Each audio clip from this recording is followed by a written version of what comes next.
Welcome to We Took the Quest, a podcast about tabletop role-playing games and our experiences with them. I'm your co-quest master, Charles Woody. And I'm your co-quest master, Stephen Pinella. And today we're talking about Heart, The City Beneath by Rowan, Rook, and Deckard. Written by Grant Howitt and Christopher Taylor. Illustrated by Felix Mial and Sar Cousins. Stephen, it's our third episode. Look at us go. We've made it. Yeah, it is. It's good to be here. Glad that we went on this journey.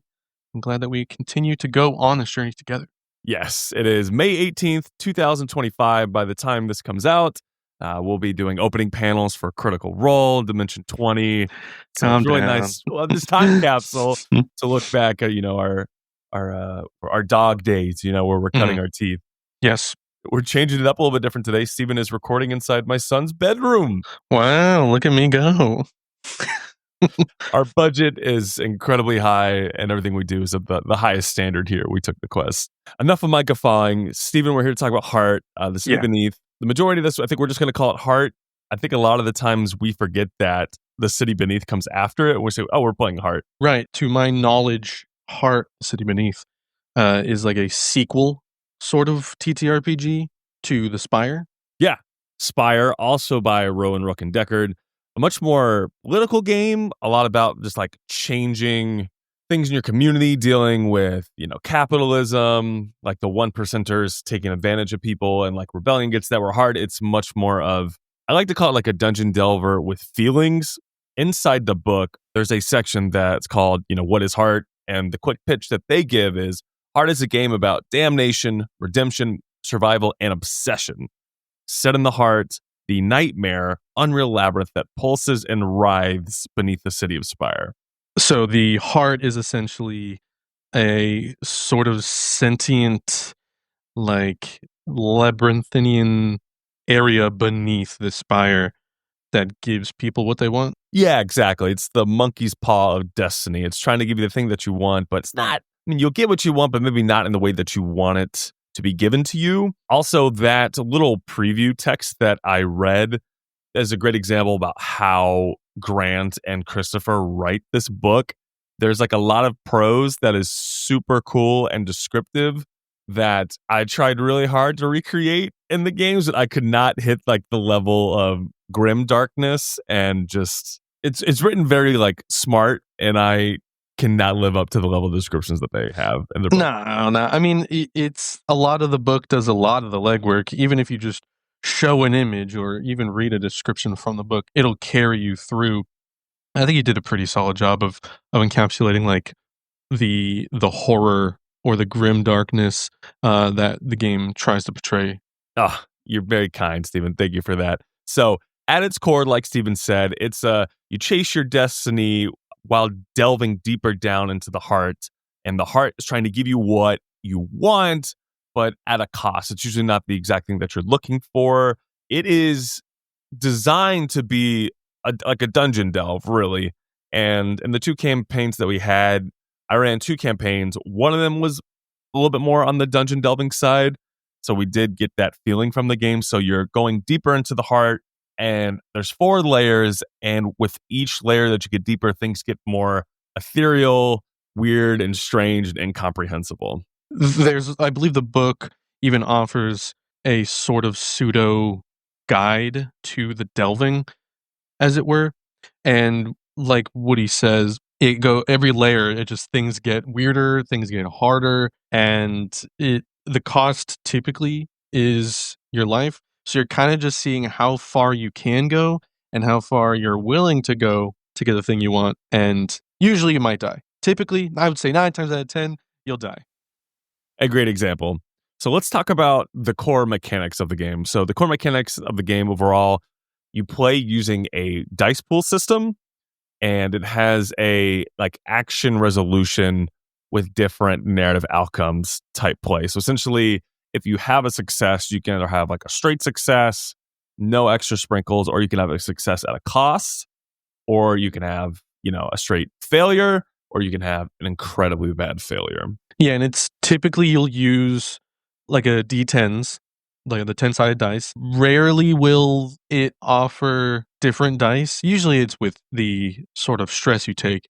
But if you're rolling for, you want to, jump over as some sort of obstacle, you'll build the dice pool of d10s with your skills, with your what was the attributes to the each area, Oh, the domain. the domain.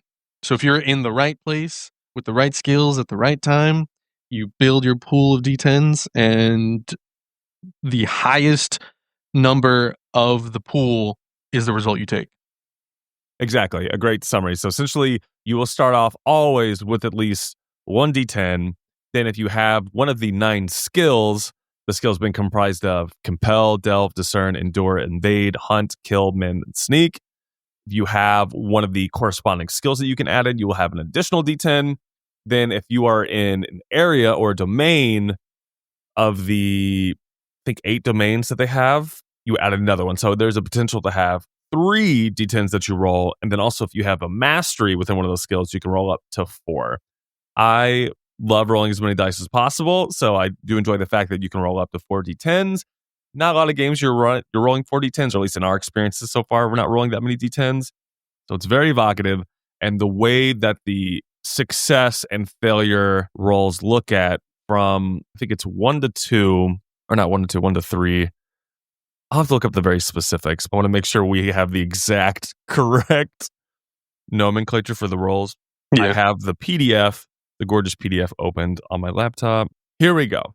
So taking your actions. 1, critical failure. 2 through 5, failure, stress, success at a cost. 6 through 7, 8 through 9, success. 10, critical success. After you take your roll, and let's say something does go wrong, you have these, you don't have health and heart, you have resistances. Yeah, like a traditional sort of Dungeons and Dragons, you have an HP, but with this, it's more of you just take on stress. And what are the stresses that you can take, Woody? The stresses that you can take are, let's see if my memory serves me correct, blood stress, mind stress, echo stress, supply stress, and let's find out if there is a 4th one.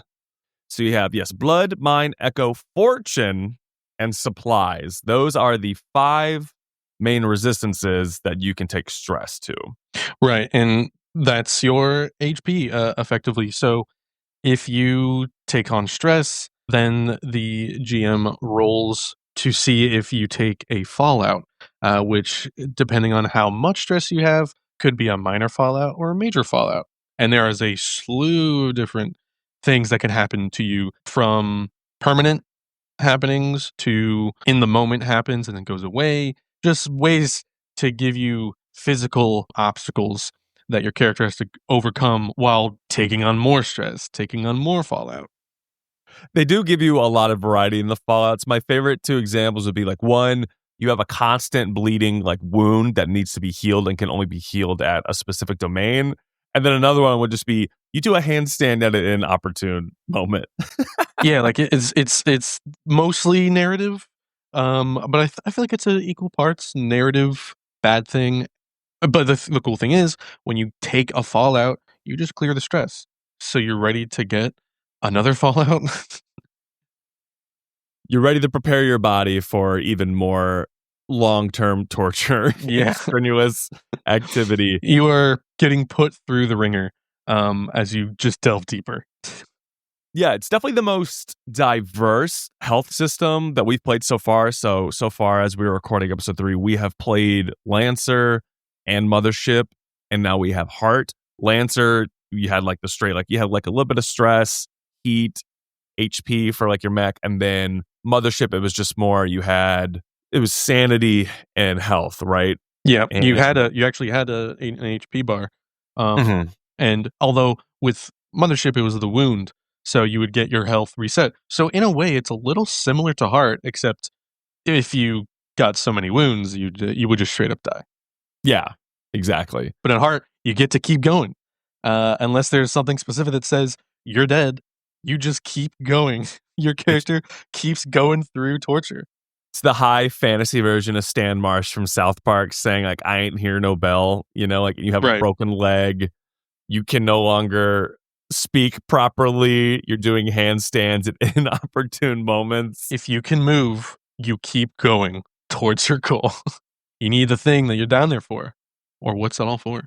Some other core mechanics I like to talk about: character creation. So I only played from a game master standpoint, but I will say I was very jealous of looking at all the different character classes that you can play in the game. Steven, do you want to talk about your two characters that you played? Right. So the two characters I played, the first one being Liza, the witch. The cool thing is you pick your class and then you choose the reason you're going down in the heart. This crazy mission where you might not even make it back. The one I picked for Lysa was the heart song. So something is calling my character to the heart. And whether you reject it or fully embrace it is kind of up to you in the journey. It kind of gives you two paths from it. So it was a witch heart song was the reason she was down there. And then my other character was an incarnadine, which is sort of your like black market trader, kind of merchant type character that excels in debt. And they use debt as power to fuel their different abilities, whether it's their own debt or others' debt. And then the reason why Amex went down there, which is the character's name, he was down there, well, because he was forced. He was forced to go in the heart to basically try and break the hold that his captors had on him. The cool bit is the reason you go down there is the driving force of the narrative as a whole for your character. Absolutely. I am a huge Amex fan. Probably my favorite character out of all the characters from our two campaigns. I loved Amex a lot. In addition to the witch and the incarnadine, we also had a few friends of ours. We had someone play, our friend Jesse played Gravewalker, I believe. You're like this like immortal dead soul that doesn't know exactly why you're dead, which is pretty interesting. And you can go like in and out of the physical world. Ethereal plane almost. Yes. So watching Jesse break the game with this thing was called Into the Gray was the ability that he had, just constantly was fun for me as a GM because I would always forget that he had the ability to do it. And he's like, okay, but I go into the gray and what does it look like now? And I was like, that's a really good question. Here's what it looks like now from another standpoint. And the gray is sort of like, when Frodo puts on the ring and he sees the wraiths in front of him. That's kind of like the visual idea of going into the gray that the Gravewalker can do. A perfect picture painted. And then we also had two of our friends, your little brother Michael, our friend Skylar, both played deep apiarists, which are just sentient beings made out of bees. Imagine a bunch of bees, if you will, and they inhabit a body, a fake body, a mimicry of a body, just a bunch of bees. I just wish someone played like a Nick Cage character who was made out of bees and would just constantly be like, oh no, not the bees. No, that's okay. What do you want me to do with this? Like, I would play it as in like if I did something evil or if I did something, I would just like blame it on the bees. Like I couldn't control it. I'd be like, oh no, not the bees. Or like have one bee that's like specifically like the Jerry Seinfeld bee. He's a bad bee. There's a lot you could do with the character options that you have, the classes. One that wasn't played that really intrigued me was the Vermisian Knight. You were like this robotic warrior of death, which is pretty interesting. There is a whole source book called Vermisian Black Ops where you play like a squad of Vermisian Knights, which is pretty interesting. They focus more like on the soldiers and like the gunplay that you can do in Heart. There's more classes to check out, but all of them are super unique and super interesting. Yeah, very grimdark as well. Heart does a really good job of facilitating that. 100%. I don't think there was any time where I said the phrase, wow, this is so pretty. Yeah, mostly just horrifying images. Yeah, more just like, this is cursed. Yeah, absolutely. Just only cursed things. When you're creating the character, so you pick the Heart song, you pick your skills. Was there anything else that we missed, Stephen, when it comes to character creation? As far as like each of the classes gives you a set of things to start your adventure on. Each class has a core ability, and you also get a core ability from your what's the Background? Let's see. what is that called? Let's find out. Ancestries. Oh yeah, duh. I forgot about that. And you get an ability from your calling, the reason why you're there. And then from that point, you just pick your ancestry as well. basically the races you could play in the heart, which I believe there's only 4. Correct. You have Drow, or better known as Dark Elves, humans, the Elfir, which are known like High Elves, and Gnolls. That's right. And once you pick those, you're kind of off for the races. You start off with some minor abilities, and you essentially will gain more of those abilities as the narrative, as your own narrative plays out. It's like a 3-tiered sandwich. So when you're starting with the bread, you're going to start off like with your ancestries. Then you have your calling, what's bringing you into the heart. So examples are adventure, enlightenment, force, heart song being one of the examples that Stephen showed earlier, and pentient or penitent. Was that Amex's? Penitent. No, that was Jesse's character. I think was penitent actually. Okay. And then once you have your calling, so you pick your class and you are off to the races. You are journeying down to the heart. Steven, I know we didn't have a lot. So this is a very narrative focused game. There isn't like a whole lot begging you to get in fights, but from the few fights that we did you have any comments on combat? How do you feel like the combat is in Heart? I mean, it's pretty free flowing. There isn't like an initiative kind of situation. You sort of just one group goes, the other group goes. As far as your player groups, and like, all right, did everyone go? And then you kind of move on to the enemies, and it's sort of a back and forth. As long as you have the kill skill, kill refers to basically your ability to fight. So even if you didn't have that, we were still able to get in combat and get out with our lives. Yeah, one thing that Heart stresses a lot is if you can make the argument that a specific skill can be applied in a way. So, for instance, we're in a fight and you're using the hunt skill, you can apply that. Like you're hunting your prey, you're hunting down your foe. So, there is a lot of flexibility within the skills and combat in the game. It's not going to be incredibly tactical like a Lancer or Dungeons and Dragons, but there still is a decent amount of crunch. There are some really fun weapons and resources that you can use within the game. I think in our first campaign, everyone had blunderbusses and Jesse had like a long range rifle. So there's still a lot of depth that you can have as far as like what kind of fighting style you want to have within your character and adventure. Yeah, and like I said, most of the classes will start you off with some sort of weapon. My witch, for example, had like a hooked blade.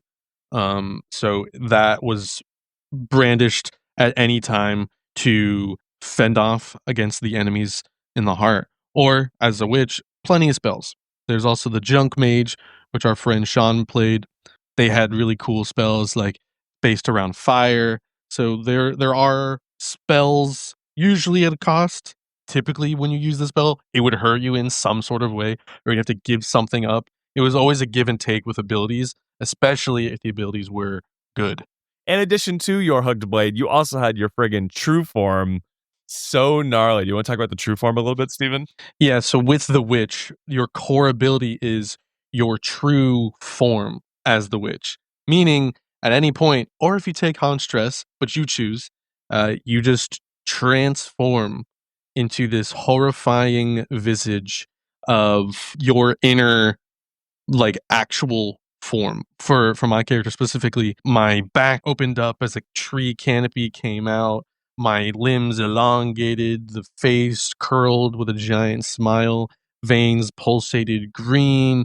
I was this sort of a tree ant bog monster as my true form. And when you're in that true form, you get advantage on the kill and hunt skills, but the rest of your skills are risky, meaning when you would roll to say sneak in your true form, you would roll 3d10 and take away the higher roll. So you weren't the best at other stuff, but in your true form, bloodlust was heightened and you were able to fight off enemies. And it was a terrifying thing for the witch, but very, very fun to sort of role play in. Just imagine just like a damp swamp monster tree folk who is just very fast and very strong at the same time. It's really horrifying stuff. I loved it. So that's kind of what we experienced in the combat. And then the last thing, in addition to the dice pull system, and I think this is one of the biggest things that pull people to Heart, the beat system in Heart. So the way that beats work is at the beginning of each session, the players will give 1 or 2 beats to the game master. And these beats are essentially like, hey, this is something I would like to accomplish or see happen to my character.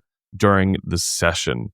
Do you want to give some examples of beats you used in the past, Stephen? For Lysa, there was I had to deliver a seed, like a heart song seed, to a certain place and plant it without anyone finding out. There's a point where I had to do a ritual without being caught. Different things like that. It divides the beats into three tiers.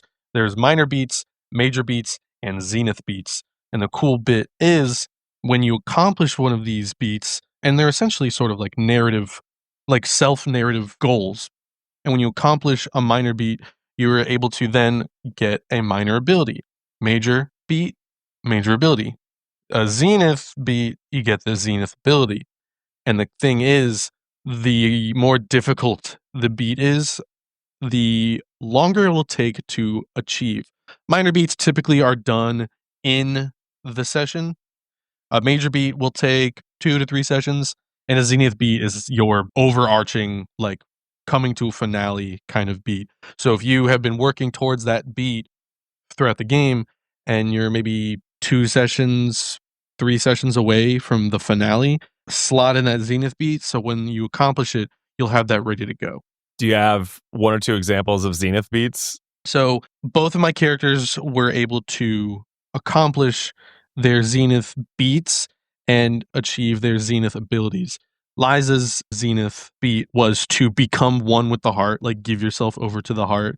And the zenith ability that unlocked was you become the domain that you're in. You just become omnipotent and omnipresent. You decide who lives, who dies, what it looks like. You become a landmark for the heart, which was wild.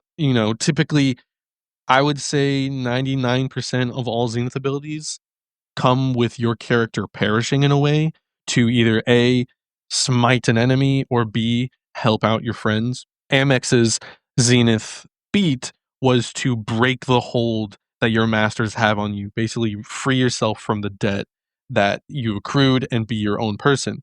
And the zenith ability, which is my favorite zenith ability, is you get out. You are safe, you retire, you live, you die maybe a couple of years down the line, happy, surrounded by your loved ones. It's the nicest ending, but to achieve that, you typically have to put yourself and everyone around you through hell to achieve that, which is hilarious. The boomer fantasy. Oh, yeah, definitely. I'm going to spend all my life working with this debt, trying to get it off. Oh, I got paid off. Well, I'm going to be the only person who really reaps the benefit. Awesome. So those are like really the 4 core things about Heart that I think will draw people in. So the dice pool system, character creation, the free-flowing combat, the beat system. Stephen, was there anything specific that excited you about the game besides those 4 things that we talked about? Besides those 4 things, I would say the flexibility of the skills. In terms of, they give you one word for the skill, but any way you can interpret it and explain it that makes sense, it was an okay to do. It was very loose in terms of, there was no hard rule for it. If you could explain it and then put a skill to it and you have that skill, easy. It was great. The artwork, like overall, the illustrations within the book is what drew me to Heart.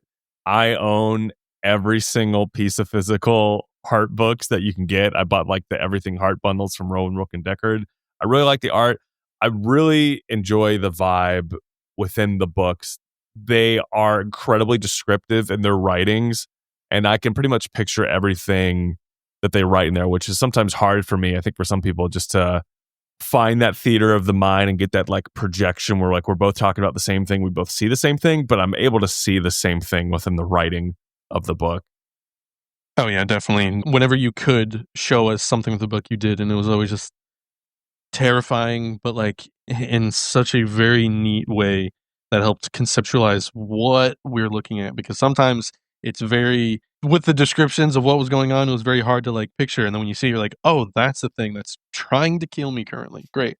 And then just overall, like I'll harp on this again. Like I really do enjoy the vibe that Heart has. Like it's this hard, grim, dark. Like it makes me think of like I read the Hellboy comics for a little bit, kind of like Hellboy and Preacher mishmash with like high fantasy tropes, and it just really Like that's what really drew me to it. Just like the vibe overall is very cool, and it brought me in. Yeah. Ultimately, it's a game of an uphill battle. You are going against the grain fully, but that is the thing that is drawing you to the thing you desire, and you will sacrifice so much to get the thing you desire in this game. And the book fully encapsulates that vibe, and it facilitates that grim dark high fantasy kind of thing if you're interested in that. So let's talk about what did we run. So we played 2 campaigns. I want to say 12 or 13 sessions overall between the 2 campaigns.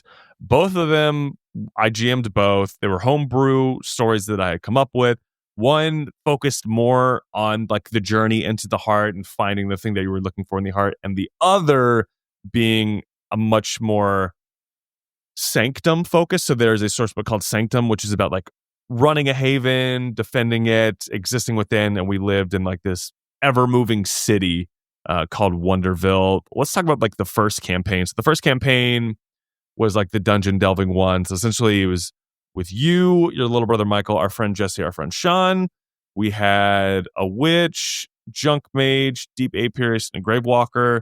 Y'all were an adventuring crew who is on like their last legs up in the spire. You needed to find more gigs. You had a quote unquote manager who secured you some work inside of the heart. I did rip a little bit from the adventure called Doors to Elsewhere. That's a source book that comes with Heart about these like doors that pop up within the heart. You're trying to figure out why they pop up. Were there any like highlights or any things that you remember from that campaign that you enjoyed? I think our first run in with the doors where Liza ran off, my witch ran off on her own to go start a ritual. And then when I did the ritual, I got caught by someone, and then a door opened up and pulled them through, and they fell through. And we're like, oh, well, here's one of those doors. Should we go through? And we poke through, and it's horrifying. A place covered in blood, and the walls almost had like a beating kind of like fleshiness to them. Very visceral, very horrifying, honestly. That stuck out a lot. Yeah, with the first campaign, it was a little bit more serious, which is funny to say because we both tend to play silly campaigns overall, but did have a little bit more of a serious vibe with Jesse's character trying to figure out like why they died, how to finally get to the piece of dying and be able to find, joy in the afterlife.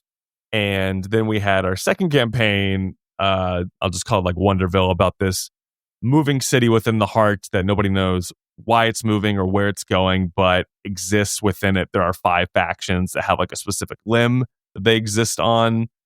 And were there any specific highlights from that campaign that stuck out to you, Stephen? I mean, honestly, there was a point where one of our characters was trying to look for their family, and we went on a mission to go delve into a kind of like a dungeon-esque sort of floor of Wonderville. And when we got through, we saw this giant ruby stuck in the wall. And when we got the ruby off the wall, their parents were behind this ruby, and they gooped out and fell on the floor. And then the character was like, okay, well, now that my family's safe, I'm just going to run for mayor and run this city myself. I loved after that point, it did focus a little bit more like on the city, things happening within the city. So that was 2 very different aspects that I ran and I enjoyed. And it just shows you don't have to do just like a dungeon delving thing. There are other aspects and things that you can run for adventure styles within Heart. So talking about adventures, some ideas that you, the listener, can check out that I would recommend. They just released Dagger in the Heart. That is their first like full-fledged campaign that you can check out.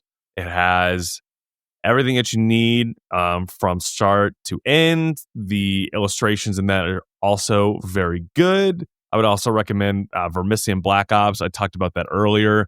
Focuses a little bit more on kind of like a squad-based band of brothers campaign of you and other like Vermisian knights traveling within this like haunted ancient railway that no longer exists. I don't know a whole bunch about the Vermisian railway, but I was interested in it. And then there is a section of suggested media within the book that you can check out if you're looking to find more things within like the Heart vibe. I'm not going to read all of these things, but some things that pop out: Annihilation by Jeff Vandermeer, the book and the film. I didn't realize how similar they were until like I thought about the concepts. Like, oh, it's this group of 4 people going into this other world, and it takes its toll on that group, and you see everyone kind of fall off one by one. Um, As Above, So Below. I haven't seen it, but our friend Skylar, It's a great movie. they were like, yes, absolutely. Like, this fits Heart Vibes big time. And then a couple others: Darkest Dungeon, a PC game by Red Hook Studios. It's honestly, I think Darkest Dungeon is one of the closest representations. You take your adventures and you just try and go as far as you can. Typically, you will not come back. So that game encapsulates a very, very solid vibe of what Heart is trying to do. Okay, Yeah. nice. Haven't played it, but I like Heart, so I might check it out. I have some free time. And then last, just Silent Hill 2, the PS2 game. Yeah. Or Bloodborne. Bloodborne's on the list as well. Just all their basically the common sort of theme through all of those pieces of media is everything is against your character. Everything, it's the world is coming down on you and you are trying to fight back against the world. How far are you willing to go before you lose it all? Check that out if you're trying to find more things that fit the vibe of Heart, The City Beneath. Before we move into the final thoughts section, Stephen, is there anything else that you wanted to talk about Heart or your experience with it? No, that's kind of it. I enjoyed being a player a lot. There is a lot of guidance as far as narrative and personal narrative. It does give you a very solid direction. There may seem like a fair bit of analysis paralysis, but if you land on your calling, you land on your class, it is very streamlined. It gives you ways to advance your character's story written out in the book, and you get rewarded for doing so. So it just rewards you for doing the narrative, rewards you even for role playing a lot. All right, as far as my thoughts, unfortunately, I hate to say this, but so far, I think this was the RPG that I enjoyed the least out of the games that we've played so far. The reason that I say that is, I think, one, this is a great game for prepared GMs and I think focused players. And what I mean by that was I was really busy during both our Heart campaigns. So when I typically plan for an RPG session, I'll do small notes to myself throughout the week. Oh, here's kind of the outline I want to take them through, and we'll see what happens from there. And then I would get your beats the day of, and I would always say I gotta fit these beats in. If it was a minor one, it's how can I fit this in? And I think if you are a prepared GM, if you get those the day before, you can find ways okay, I know how I can get this person their beat. But a lot of times I'd be oh, how am I going to make this happen? Yeah, you almost need to sort of maybe have a separate doc ready to go with here are the beats, here's what's been accomplished, here's what I got to throw in. It definitely takes a fair amount of legwork from what I noticed to really get the most out of the game. And the funny thing is, I did have a separate sheet with the beats, but I think if you are going to be a future Heart GM, have that bad boy physically in front of you. I would have it on a tab on my laptop, and I would not be on that tab. And then I would get near the end, and we would get to the session. I'm oh, let's go through everyone's beats. And I'm oh, let's go through everyone's beats. Yeah, at the end of the day, it is a collaborative thing. So don't shy away from reaching out to the players and working maybe how you would work this in, or give them a heads up or sometimes, or there's a lot of legwork from both the GM and the players to make it excel. Yeah, agreed. Just find the time, don't coach basketball semi full time and also run a Heart campaign on the same day. If I got those beats maybe a day before, I really could have fleshed stuff out and had stuff sing just a little bit better. Yeah, at the end of the day, we had fun. The players had fun. By the end of both campaigns, I was wow, very cinematic stuff. And in regards to the preparedness, if you focus on preparing, the book facilitates so much, and that's the reason why you want to do it. The book offers so much by way of world building that if you stick to it and put time in it and kind of like dedicate time to it, it'll be a very solid game. But sometimes that's asking a lot for some people. Agreed. Like most things in life, you do get what you put into it, which I completely agree. And I will definitely say I will be accepting the fact that I needed to find more time, but it's just one of those things where self-care, like all that jazz. I was just like really busy. And on top of that, coming back to the descriptions that like they write in the book, I know you said you felt like I was painting the picture that was like in the book of the vibe, but like I just felt like I could never nail it. And something that was tough when we were doing the first campaign in Heart during a normal gameplay session, you're supposed to, when you're going to like, you're on the way to a landmark. On that landmark, you were supposed to go onto a delve. And within that delve, there is a certain amount of resistance points that a delve will have. So like a delve is a living thing that you need to accomplish before you get to the landmark. They don't really give you a lot of delve examples in like the first edition book. They have released a new edition called the Delve Edition, which gives you more examples. But I was like struggling to find little challenges or things that would happen to your characters like before you got to the tunnel of wet filth. So that was another thing where like, if you ain't prepared or if you're not like really seasoned and you can come up with stuff like on the fly, that's where things can kind of fall flat. So like when some people had abilities that would like lower the resistances for delves, but I just struggled to come up with delves and have people go against them. Yeah. So, I mean, it will reward you for the time you put in, but also I think it could facilitate a less prepared kind of playstyle because, I mean, regardless of that, we still had a very solid time playing. And like I said, it's due in part to the players pulling together and really giving into the craziness of the Heart. Steven's doing a really good job of finding the silver Hey lining. man, we'll get you as a player, and you can see how crazy it is and how fun it can be, regardless of preparedness levels.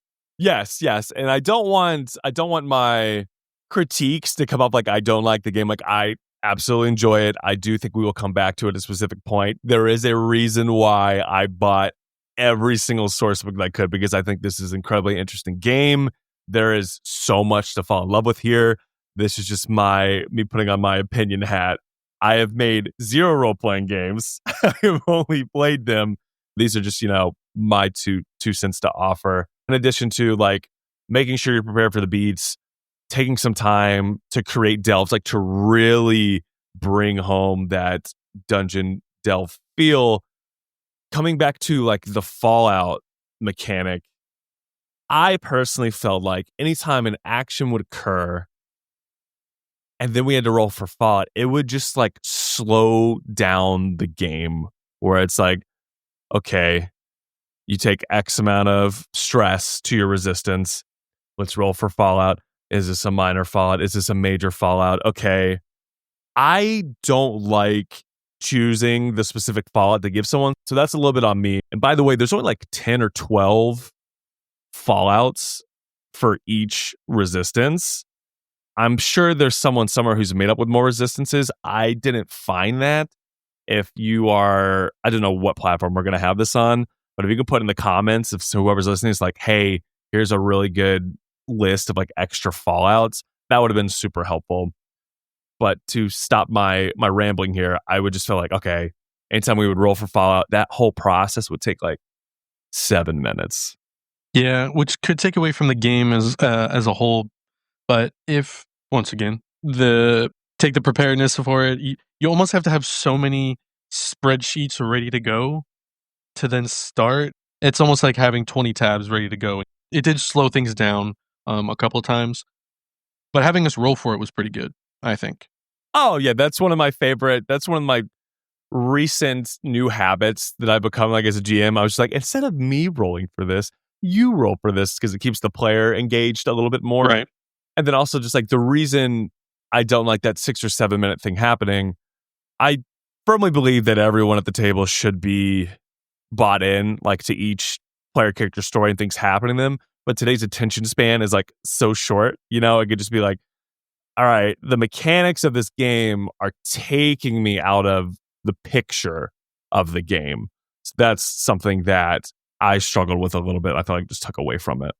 A thing that could probably have been done is maybe ahead of time pick like 5 fallouts from each ready to go, Yep. and then you kind of have that as like, oh, someone taking a blood fallout, boom, I got this one right here, and you just kind of pluck it and then work it in narratively. But that's per person. There's ways to kind of make it good, but I think as the system is currently, it kind of slows things down. So you kind of have to like put a little extra legwork in making that a quicker, seamless thing as part of the narrative more so than pausing, rolling, picking, explaining. Yeah, and that gave me a really good idea. Just like if I do pre-pick those, I would maybe hand the sheet out to the players and like, all right, you get to pick. And then like we would mark it off and then be like, oh God, I have to take the last one on the list, you guys. It's the worst one. Oh yeah, Yeah. that's pretty good. That could be really fun. I would if I were ever to do it again, or if I have like a GM, I'd be like, hey, I think this would be a great thing that you could do for your campaign. I noticed for the 2 campaigns that I have, if someone had like an ongoing Fallout from session 3 to session 4, they would just forget about it. Like your player characters really need to remember or focus on like, all right, if it's like an ongoing thing, let's put it on the character sheet. Unlike the last 2 sessions, I was like, hey, I have these sticky notes. I'm gonna write the Fallout. You put it on your character sheet, so now it's like this big beacon that is screaming at them to remind them of the Fallout that they have. Right, because at the end of the day, that just helps with role playing. I know Lysa, my witch character, had one where they were just like blistering, like they just had blisters all over them, and that was an ongoing fallout where I could have a spell where one of the blisters pops and gets on the enemy and deals damage to him. So that was something that can be a narrative thing, both from the GM side and the player side. Yeah, agreed. If you are going to play, just remember the Fallouts that you have, because I think the Fallouts do a great job of reminding you how hard it is to venture into the heart, how hard it is to exist in the heart. Right. It's not like you're an invincible hero that is the main character of the story and trying to save the day. All of your characters are selfish and they're trying to get what they want. So the Fallouts really help humble you. A great point. And then the last thing that I have, this kind of reminded me of, so the whole like success at a cost, or, just straight failure, when I would have to come up with specific reasons. So like if I was doing a blood fallout or like blood damage for when you would like mess something up, like, oh, okay, like you rip your fingernail off, or like, oh, like you sprain your ankle. But then if it was fortune, like, okay, your satchel breaks and your scrolls tumble out, or mind and echo, finding like a new example like repeatedly throughout, I would struggle a little bit as far as like, oh, this is how you take the mind stress, and this is the picture that I'm painting of the mind stress that you're taking.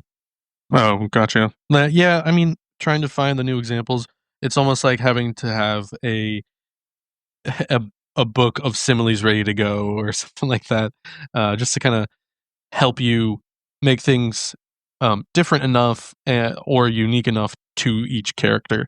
I can get the struggle. Yeah. And then another thing that I could have just done, hey, you take mine and we move on. They're like, they know something like mentally hurt their characters, and I don't need to be there like having such great prose to tell them how they failed on something.